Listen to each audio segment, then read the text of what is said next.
Bonjour à tous. Dans cette vidéo, je vais vous montrer l'application web très simple que vous allez vous-même coder en devoir maison. Il s'agit d'un jeu, le jeu du nombre mystère. C'est très simple. L'ordinateur a choisi au hasard un nombre entré entre 1 et 10 et le but du jeu est de trouver ce nombre. On vous demande d'entrer dans le cadre ci-dessous une proposition et ensuite de vérifier la validité du choix en cliquant sur le bouton Valider. On vous dit que vous pouvez réessayer autant de fois que vous le souhaitez. Donc je vais faire un premier essai avec le nombre 2, mettons, et je valide. Et vous voyez que clairement je me suis trompé. Désolé, votre proposition est incorrecte, réessayez. Donc je vais faire un nouvel essai, par exemple 7.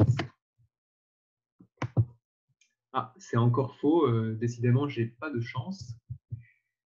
Je vais essayer un autre nombre. Et là, ah, ça a marché, j'ai réussi à trouver le nombre. Donc, on annonce, félicitations, vous avez trouvé.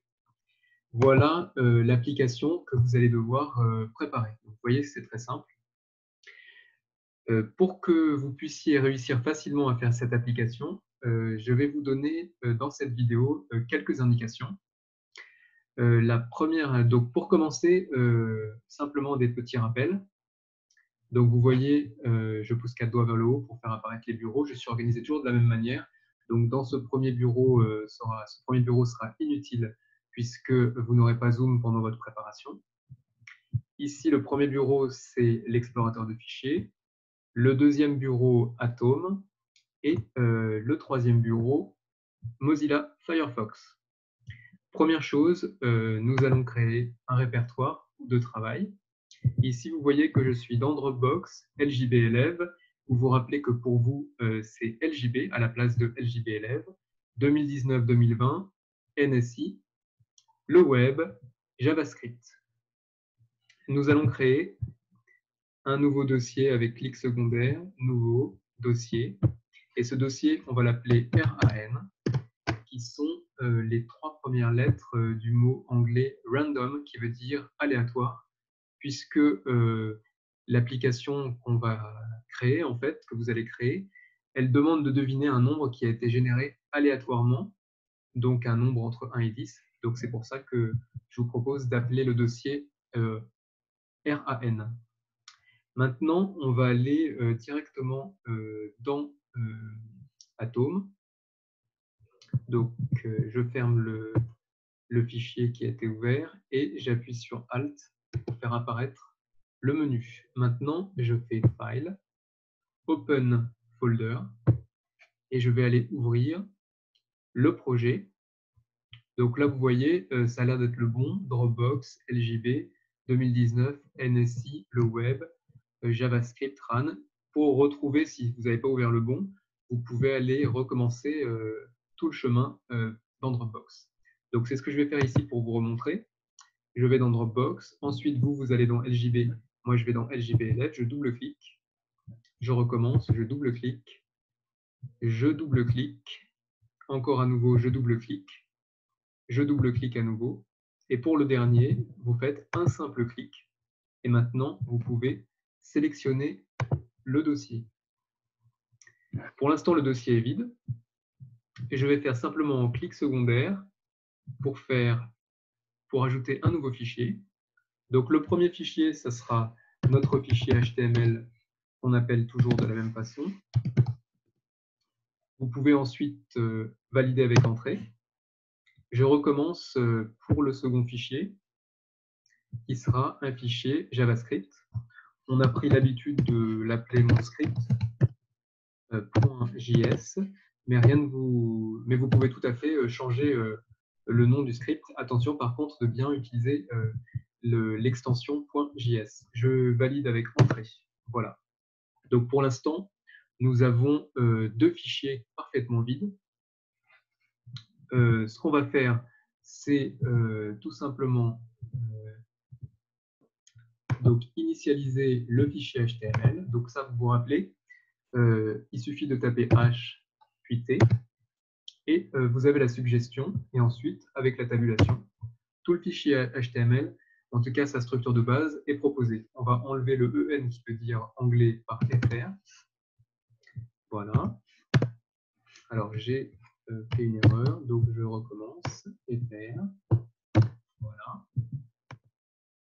Ensuite, tout est parfait. Par contre, il faut qu'on fasse le lien entre le script et le fichier HTML. Donc, je suis obligé d'ajouter en bas du body la balise script. Et ici, je vais enlever cette partie et je vais rajouter à la place la source pour indiquer. Donc, ici, où trouver le script. Comme on est dans le même répertoire, vous pouvez écrire directement mon .js. Voilà, j'enregistre. Vous allez voir la pastille bleue disparaître. Et maintenant, lorsque je lancerai la page, le script sera exécuté. Pour l'instant, le script est parfaitement vide. Donc, quand je vais lancer la page, il ne va absolument rien se passer. Et pour l'instant, la page est blanche. Donc, je retourne sur l'explorateur de fichiers. Et puis maintenant, quand j'ouvre le dossier, les deux fichiers ont été ajoutés et je peux lancer dans Firefox le fichier HTML. Je double-clique. Et donc maintenant que ça s'ouvre dans Firefox, vous voyez, il s'agit d'une page parfaitement blanche puisque rien n'a été ajouté dans le fichier HTML. Maintenant, je fais clic secondaire et je choisis examiner l'élément. Vous pouvez aussi faire F12 pour faire apparaître le panneau de développement. Ensuite, vous cliquez sur console. Et ici, je vais simplement vous montrer la commande qui va vous permettre de commencer le projet. Donc là, j'ai appuyé sur la poubelle pour faire disparaître le message d'erreur. Et donc ici, en fait, en JavaScript, pour générer un nombre aléatoire entre 0 et 1, donc un nombre décimal, on utilise la fonction math random. Vous voyez, elle m'est proposée. C'est une fonction qui ne prend pas de paramètres, d'arguments, pardon, mais vous devez mettre des parenthèses pour pouvoir l'appeler. Et regardez, je donne un exemple ici. Vous voyez, on a bien obtenu un nombre décimal entre 0 et 1. Ici, donc 0,84, etc. Alors nous, ce qu'on veut, c'est un nombre aléatoire entre 1 et 10. Donc là, ça ne va pas. On va devoir d'abord le multiplier par 10. Donc en fait, je n'ai pas besoin de tout réécrire. En appuyant sur la flèche du haut, ça rappelle la commande précédente. Et je vais ajouter x 10.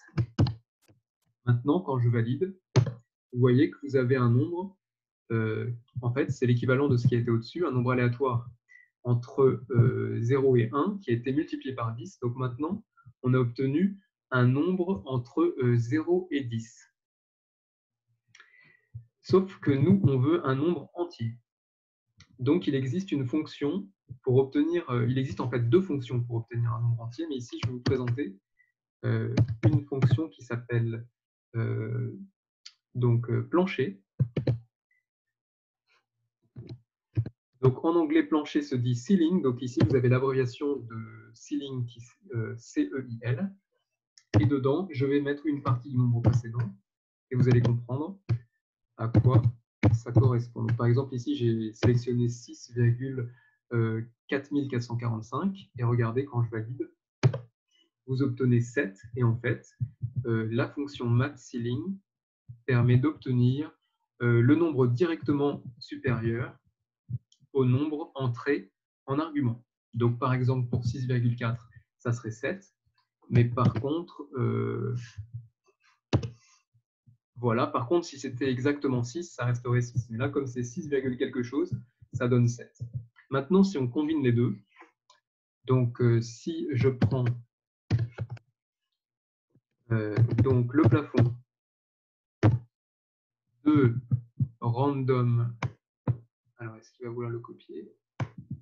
Si je prends le plafond de ce nombre aléatoire, et bien là, normalement, je devrais avoir un nombre entier entre 1 et 10. On ne peut pas avoir 0, parce que 0, quelque chose, ça donne directement... il il n'y a quasiment aucune chance d'avoir 0. On aura toujours 0, quelque chose. Et 0, quelque chose, ça va toujours donner 1. Donc, ça sera bien un nombre entre 1 et 10. Vous voyez ici, j'ai obtenu 2. Je rappelle la commande avec la flèche du haut. Et là, à nouveau, on a un nombre différent. Là, c'était 3. Voilà, on a trouvé à nouveau 3. Je continue. Là, c'est 2. Et ainsi de suite. 4. Voilà. Donc, vous voyez qu'on obtient bien un nombre aléatoire. Ici, on a obtenu 6. Très bien. Donc, maintenant, ce qu'on va faire, c'est qu'on va prendre cette commande et qu'on va l'associer. Donc, je retourne ici dans Atome. Je vais pouvoir associer, créer une variable. Donc, je copie la commande et je vais créer une variable qui va contenir cette commande. Ici, on va créer une variable, on va l'initialiser avec var, et cette variable, on va l'appeler nombre aléatoire. Voilà. En essayant donc toujours de choisir des noms de variables explicites qui permettent de bien expliquer, de bien comprendre le fonctionnement du programme. Donc nombre aléatoire, vous n'oubliez pas le point virgule à la fin. Pour l'instant, ce n'est pas enregistré, vous voyez la pastille bleue. Je fais CTRL S. Et donc maintenant, je vais revenir sur la page web, je vais la recharger. Voilà. Et maintenant, on va regarder quelle est la valeur qui a été prise par nombre aléatoire. Déjà, vous voyez que nombre aléatoire est dans la liste des variables, donc elle a bien été ajoutée à l'espace, à la mémoire de travail. J'appuie une fois sur Entrée, puis une deuxième fois, et vous voyez ici le nombre aléatoire qu'il va falloir deviner. Bien sûr, là, l'utilisateur ne verra pas la console, mais le nombre aléatoire qu'il faudra deviner, il est égal à 5. Si je recharge la page, voilà, je peux rappeler la commande précédente avec la flèche du haut. Et là, vous voyez, c'est toujours égal à 5. Alors, qu'est-ce qui se passe? Normalement, ça devrait se recharger. C'est peut-être juste du hasard. Donc là, je tape à nouveau nombre aléatoire. Et là, vous voyez, le nombre est différent. Il est égal à 6. Donc, à chaque fois que la page sera rechargée, vous aurez un nombre aléatoire différent. Voilà. Donc ici, je vous ai donné l'ensemble des aides. Normalement, tout le reste, vous devez savoir le faire grâce aux vidéos précédentes. Donc, ce sera principalement la vidéo 3 et un petit peu la vidéo 4. Donc, la vidéo 4 sera disponible rapidement. Donc, je vous remontre rapidement ici. Donc, lorsque vous validez, si le nombre est bon, félicitations, vous avez trouvé. Et par contre, si le nombre est faux, 7, eh bien à ce moment-là, vous avez un message. Désolé, votre proposition est incorrecte. Donc, qu'est-ce qu'il va falloir créer dans le fichier HTML? Un titre, un paragraphe avec les consignes, puis ensuite un autre paragraphe qui contiendra un cadre de texte, puis un bouton validé. Et vous vous rappelez que le bouton validé devra être associé à une fonction. Voilà. Je vous souhaite bon courage et n'hésitez pas à m'envoyer vos projets, même s'ils ne sont pas finis. Si vous avez une question ou si vous butez sur un problème, je pourrai essayer de vous aider et de vous débloquer. Voilà, bon courage et donc au prochain cours.